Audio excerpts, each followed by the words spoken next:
President Trump visited House Republicans trying to push his health care bill. This as the Senate Judiciary Committee began questioning the president's pick to be the next Supreme Court justice. CBS 2's Andrea Grymes has more live from the newsroom. Andrea. Mary, Supreme Court nominee Neil Gorsuch's marathon hearing is underway right now. He is answering questions from the Senate Judiciary Committee as part of his confirmation process.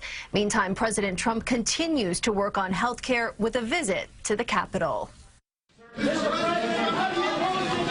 President Trump confident on Capitol Hill. Can you get the vote, Mr. President? He met this morning behind closed doors with members of the House GOP conference. His goal, to persuade wary Republicans to support the House GOP health care bill that would replace Obamacare. We're going to have a real winner. It was a great meeting. They're terrific people. They want a tremendous health care plan. That's what we have, and there are going to be adjustments for it, but I think we'll get the vote on Thursday. Last night, House Republican leaders announced changes to the legislation after being pushed by conservatives. Among them, changes that would help older Americans with health care expenses.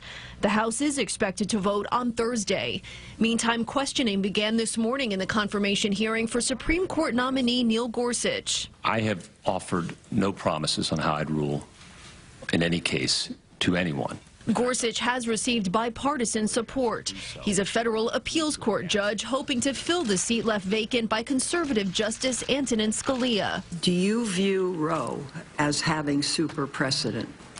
Well, Senator, a super precedent is in numbers, 44. It has been reaffirmed many times. I can say that. Yes. Senators asked him about several hot-button Supreme Court decisions like Roe v. Wade that legalized abortion. But Gorsuch refused to say if he agreed with those rulings. I would be tipping my hand and suggesting to litigants that I've already made up my mind about their cases.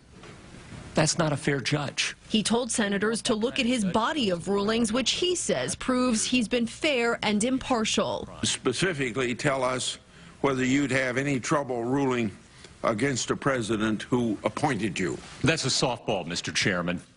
Okay. I have no difficulty ruling against or for any party, other than based on what the law and the facts in the particular case require. The hearings are expected to last 3 or 4 days. The committee is expected to vote on Gorsuch's nomination early next month. Republican leaders hope the full Senate vote comes shortly after that. Reporting live in the newsroom, Andrea Grymes, CBS 2 News. Okay, Andrea, thank you.